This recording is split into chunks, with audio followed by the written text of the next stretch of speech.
Benedict, no sign then of any comments. Is any expected at this stage, do you think?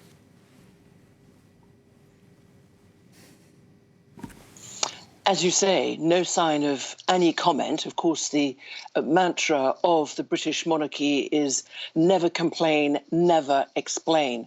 But when we look at, for example, a poll that's come out overnight here in the United Kingdom after finally the broadcast in the United Kingdom of this over an hour and a half tell-all hosted by Oprah Winfrey with the exiled Prince Harry and Meghan Markle, it is clear that that seems to be untenable. So we didn't expect a point-by-point rebuttal, but it does seem that it would be unsustainable, seems to be the agreement across broadly the British press today, that there wouldn't be some sort of statement coming from Buckingham Palace. The Queen, of course, because of the pandemic, is in Windsor. We understand that crisis meetings have taken place involving senior royals following the broadcast in the United Kingdom of what were sensational accusations, allegations, revelations. And you're right that the country in many ways seems somewhat divided into team Meghan and Harry. And overall, as I was alluding to in this poll, an overall majority of people feeling it was insensitive and a very bad idea for the couple to expose really what is dirty laundry in public.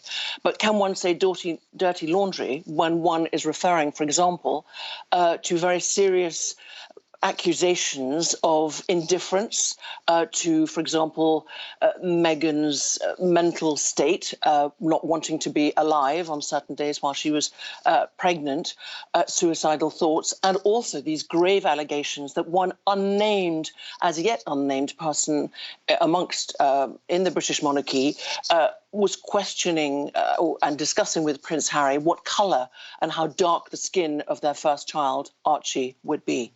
And Benedict, of course, the papers there have been full of this for a week, certainly over the weekend. They were full of it yesterday, and they're full of it today as well, aren't they? Absolutely, and we had even the lead up, so it's really been since the middle of last week. It is, you can't escape it.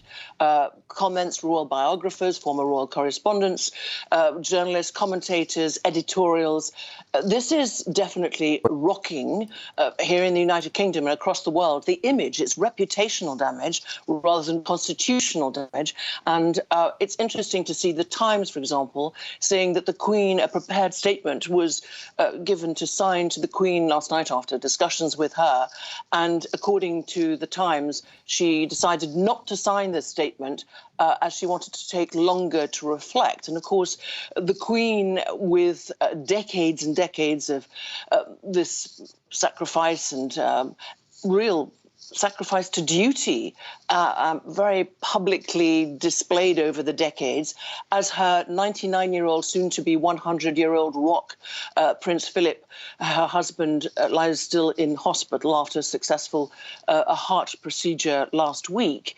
And she herself is 94 years old. So how will she try and best address, in probably what will be, we think, a short statement, some sort of, could it be a review of the internal workings of the staff? Because I think it's really mainly at the staff that Prince Harry and Meghan Markle were really laying those accusations, alluding to some sort of institutional racism, and also very, very unsurprising from them, attacks about the British press. They feel that they were driven away and that they did not feel supported because they also accuse the British press of racial bias towards this first mixed race person, former actress Meghan Markle. All of this, as of course the couple is in California, I'm sure they will be looking, and their teams will be looking as well, of advisors at the comments that, as you say, dominate the front pages and the inside pages of the British press again this morning. Benedict, thanks very much. Benedict Paviot, our correspondent, joining us there.